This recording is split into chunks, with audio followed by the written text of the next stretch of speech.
Doctor Martí Bosch, ¿cómo se pasa de la práctica de la oncología pediátrica a la práctica de la medicina natural, sobre todo teniéndose en cuenta que suelen jugar en terrenos bastante diferentes? Bueno, yo diría que la medicina natural no se lleva mal con la oncología, sino que diríamos que determinados sectores se empeñan en llevarse mal, pero es que medicina es medicina. Entonces, otra cosa es las actitudes personales de profesionales o etcétera. Pero yo he trabajado y he estudiado la medicina, digamos, académica. Esta medicina que estoy practicando para mí hoy es tan académica como la otra, como la que me enseñan en la facultad. Es una medicina que no me la han enseñado, pero no porque no existiera, sino porque sencillamente no me la han enseñado, pero está, por eso la he podido aprender.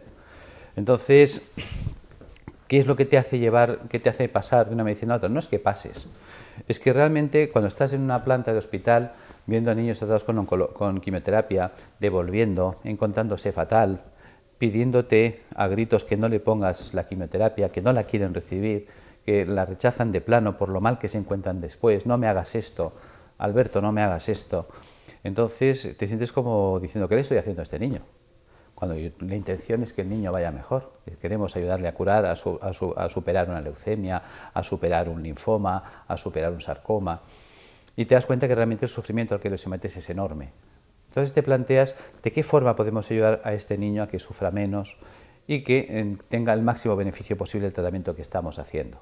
Y eso es lo que me llevó a indagar, a averiguar en estos campos. Es decir, de qué manera podría ayudar yo al paciente oncológico para que en el tratamiento propuesto, digamos, por el mundo científico, que es lo que te presentan a ti en la facultad, que es lo que te enseñan a ti cuando tienes 20 años, funcione sin interferir con él. Y realmente encontré una gran respuesta en el mundo de la medicina natural o medicina biológica. ¿Se compensaba el sufrimiento de esos niños con los resultados obtenidos? Bueno, realmente los resultados que teníamos eran altamente desalentadores. Fíjate, estoy hablando de 30 años atrás, cuando yo acabé mi carrera. Y realmente el índice de mortalidad elevadísimo y el sufrimiento del paciente sometido a los tratamientos de quimioterapia también eran muy elevados. Entonces realmente llegabas a entrar en crisis personal. Todo el equipo, digamos, veías que gente que estaba contigo, enfermeras, auxiliares, médicos, incluso muchas veces se deprimían o tiraban la toalla, aquí no hay nada que hacer y se iban y abandonaban. Otros no, otros nos quedábamos, es decir, pues si no hay nada que hacer, pues hay mucho que hacer. Es decir, cuando no hay nada que hacer, es cuando más hay que hacer, porque hay que empezar a buscar. Es decir, si con lo que tengo no tengo buenos resultados, tiene que haber algo. Y esa inquietud es la que te lleva a avanzar y a buscar nuevos caminos, nuevas formas. A lo largo del Congreso ha presentado usted casos realmente significativos de recuperación con el protocolo que está usted desarrollando, pero sobre todo uno de ellos, el de la joven de 31 años embarazada. ¿Podría resumírnoslo? Realmente yo siempre digo que no soy yo quien lo consigue. O sea, lo que hago es dar un manual de instrucciones al paciente que le puedan llevar a buen puerto. Y entonces realmente es el trabajo del paciente que si sigue esas indicaciones puede conseguir los resultados. Es decir, en el tiempo lo que en un principio era un proyecto de trabajo dedicado a ayudar a que el paciente tolerase mejor la quimio y a conseguir mejor efectividad de la quimio, potenciar los efectos de la quimio, ha ido llevándome a entender que también se puede generar una vía de provocar la apoptosis celular, que la célula se muera por sí mismo. Y realmente vemos que estos casos se van produciendo cada vez con más frecuencia. Este caso del que me hablas es un caso muy reciente, muy espectacular, pero como estos casos he tenido otros. No podemos hablar de curación, pues porque todavía estamos en las fases, podemos hablar de curación cuando un paciente lleva 10 años que no ha recaído. Pero sí que estás viendo pacientes que remiten de un modo, como llaman mis colegas, espontáneamente. Digo, sí, pero trabajando un montón. O sea, una remisión espontánea, pero con mucho trabajo, ¿no? Entonces dicen que a Dios rogando y con el mazo dando. Y esta gente pues son pacientes muy disciplinados, también mentalizados a salir adelante, muy motivados, que trabajan mucho y bien. Este caso que hablamos pues es una paciente de 31 años que acude a la consulta después de haber dado a luz. A ella le detectan un tumor cerebral en la semana 38 de embarazo. Hay 34 de embarazo, miento, y en la semana 38 pues, digamos, se practica la cesárea, se da a luz, se le extirpa después el tumor cerebral detectado en la zona parietal derecha y al hacer un screening o una revisión general, un all body del cuerpo de la persona, le detectan metástasis pulmonares, metástasis hepáticas, afectado toda la cadena ganglionar, tanto torácica como abdominal, metástasis óseas, metástasis musculares. Y el caso es que, en cierto modo, pues el equipo, yo creo que con buen criterio, deciden no aplicar ni quimio ni radio, pues que consideran que el sufrimiento que le van a ocasionar por el beneficio que pues, se puede obtener, pues no se justifica. En esas condiciones llega la consulta. Es decir, en cierto modo le habían dado una esperanza de vida pues, de unos 2 meses a esta paciente. La idea era, sobre todo, darle calidad de vida el tiempo que fuera posible, mejorar su calidad de vida. Pero no por ello renuncias a intentarlo. Entonces, pues no solamente pones los tratamientos paliativos que conoces para mejorar su calidad de vida, sino que pones en marcha dispositivos que pueden ayudar a remitir las lesiones tumorales, apoyándome en los protocolos de los doctores Banerjee, más los protocolos que yo he desarrollado en el tema, digamos, de la medicina biológica, de la alcalinización del paciente. Pues al aunar los dos sistemas, sorpresa, nos vemos que a los 2 meses de tratamiento, 2 meses y medio exactamente, los residuos que podían haber tumorales cerebrales desaparecen, o sea, lejos de reactivarse, que muchas veces el tipo de lesión se reactiva, desaparece.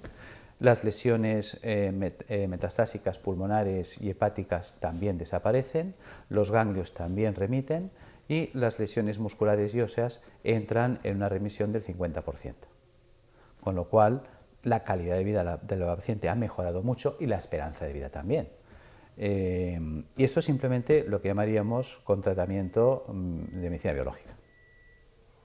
Por lo tanto, yo creo que es un caso muy sorprendente, pues además es de esos casos que pocos puedes dar, porque la mayoría son casos en los que sí consigues buenos resultados, pero claro, está haciendo radioterapia, quimioterapia, medicina biológica. Cuando entran en remisión completa, pues si ha sido la quimio, si ha sido la radio, si ha sido la medicina natural, si ha sido el conjunto de todos, que a mí me gusta decir que es el conjunto de todos. Pero en este caso es que no ha habido nada, simplemente el tratamiento de medicina biológica y por lo tanto ya es un, ¿cómo diríamos? Realmente ya es un documento real de que por aquí se puede ir. Usted nos ha dicho antes que no era el único. Está usted obteniendo, podría definir en qué consiste esos resultados que está obteniendo con este protocolo. Sí, claro, porque cada vez más, sobre todo pacientes que han hecho ya el recorrido y vienen un poco lo que diríamos de perdidos al río, ¿no? O sea, en el hospital ya me han dicho que no hay más quimio, que no hay más nada. Y pacientes que los tienes por perdidos, pues los remontas. O sea, ya viene una fase, como dice, de desahucio, pero desociados por la propia, digamos, línea hospitalaria. Es decir, que no es que tú estés incidiendo ahí, sino que es el paciente que viene. Viene un poco de perdidos al río, viene dudando, porque si la medicina hospitalaria no ha podido hacer nada, ¿qué va a poder hacer usted? Y yo siempre digo que yo no puedo hacer nada, que realmente el que va a hacer es su propio organismo. Es decir, nosotros nos han enseñado una medicina basada en la eliminación de la célula tumoral, pero no en la restauración de las rutas metabólicas, que son las que se han dañado y que son las que nos han llevado al desarrollo del tumor. Entonces, de lo que se trata es de entender que se pueden cambiar los terrenos y se puede revertir, digamos, la evolución de la célula tumoral, es decir, provocar lo que llamaríamos técnicamente la apoptosis. Es decir, a nosotros se nos dice que cuando hay un tumor, lo primero que hay que hacer es cortarle la cabeza al tumor, si se puede, que sería la cirugía.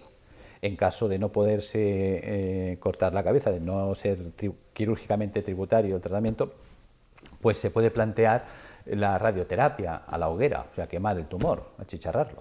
La otra opción sería la quimioterapia, el envenenamiento, envenenar la célula tumoral.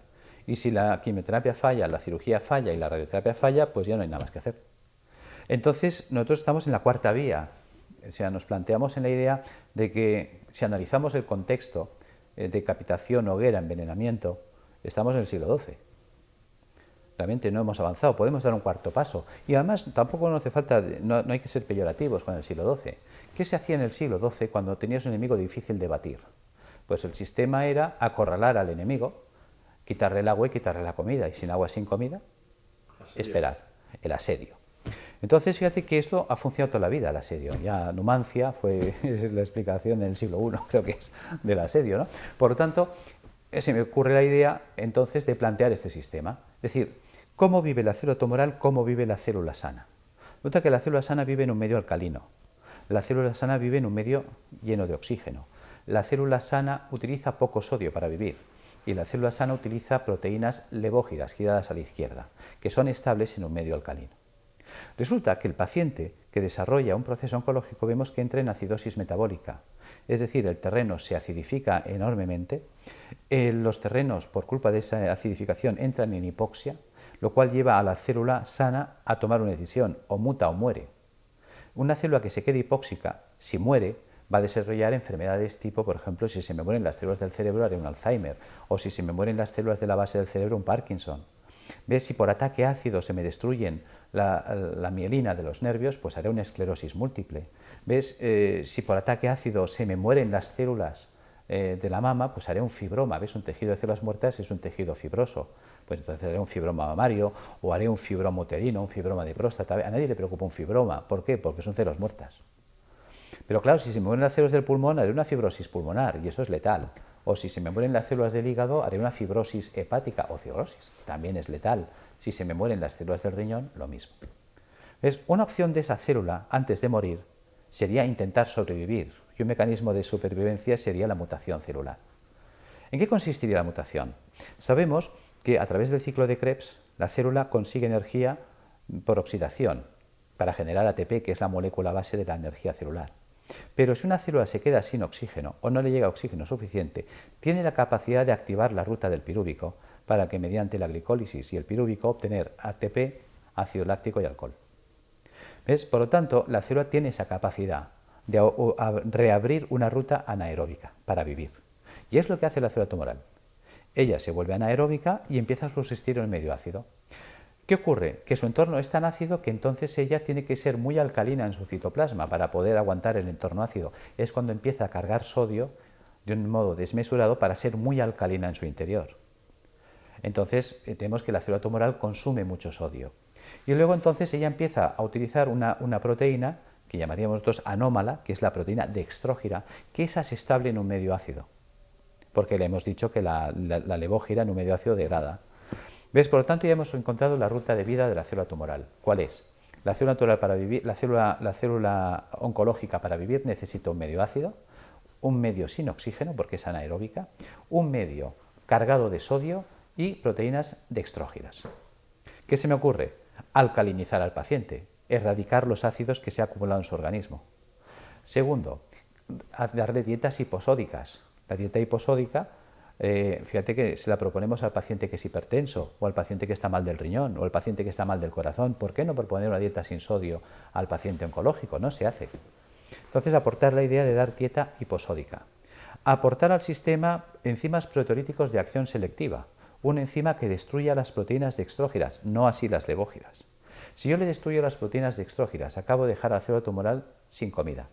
Si hago una dieta hiposódica, la célula tumoral, para ser estable en su citoplasma, necesita mucho sodio. Sin sodio no puede mantener la estabilidad de membrana.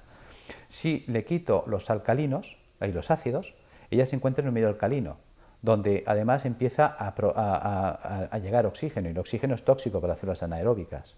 En ese instante, la célula no tiene más remedio que sucumbir por apoptosis. Le hemos cambiado el ecosistema.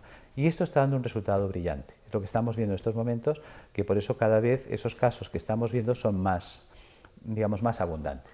¿Qué herramientas terapéuticas está utilizando dentro de su terapéutica? Bien, me planteé de qué manera podemos hacer llegar un sistema terapéutico eficaz al paciente.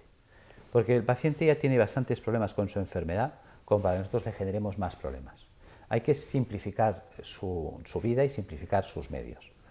Entonces, una de las cosas que hice fue leerme libros y textos. Entonces estaba la doctora Bacaicoa, que es catedrática de hidrología médica, digamos, aquí en la Universidad Complutense de Madrid, tiene un libro extraordinario, los trabajos de Snyder sobre lo que es el mundo del termalismo, y empecé a comprender que los baños termales eran una solución. ¿Ves? ¿Por qué funciona un balneario? Un balneario funciona porque las aguas son minerales y las aguas son termales. ¿Qué quiere decir esto? Termal, que es caliente, mineral, que tiene cloruro sódico, cloruro magnesio, cloruro potásico, pero una concentración salina mayor de 20 gramos de sal por litro de agua. Claro, eso me hizo entender por qué funciona. Cuando yo me sumerjo en una bañera con agua caliente y salada, ¿Qué está pasando? El agua caliente me está dilatando los poros. El agua de mi cuerpo, que el 70% de mi cuerpo es agua salina, tiene 9,4 gramos de sal por litro de agua. Si el agua del balneario tiene 20 gramos y mi cuerpo tiene 9, hay más sal fuera que dentro. Esto va a generar un fenómeno de ósmosis, por el cual los líquidos van de dentro a fuera, de donde hay menos sal a donde hay más. Eso me hizo entender el por qué desde los tiempos se habla de sales de baño. Yo siempre me preguntaba, ¿para qué puñetas echarle sal al baño? Tenemos bañeras en casa y entonces se me encendió la bombilla. Me di cuenta que la bañera que tenemos en casa es un balneario casero de alto rendimiento y de bajo coste. Quizás te parecerá tonto, pero claro, me puse a pensar, ¿quiénes fueron los primeros que tuvieron bañeras en casa? Y eran la gente de clase acomodada económicamente. En los años 40 la gente pobre no tenía ni váter al corral con las gallinas. Las clases acomodadas económicamente son las que tenían bañera. Luego te das cuenta que los que iban a los balnearios eran la clase económicamente acomodada, puesto que un balneario no es barato. Un balneario hoy baratito te puede costar 120 euros al día. Luego una estancia de un mes en un balneario a 120 euros al día te costaría 3.600 euros. Y entonces, claro, te pones a pensar como el ciudadano de pie. ¿Ves? La gente siempre critica al rico porque dice que el rico es el que nunca compra tabaco, siempre lo pide. Y claro, dices, por eso es rico, porque gana y no gasta. Y claro, la definición de rico viene al pelo. ¿Qué es un rico? Un rico es un señor que siempre está pensando cómo tener las cosas sin pagar, que por eso es rico. Entonces el rico es el que se da cuenta que el balneario cura, lo que no sabe por qué, y lo hace estudiar.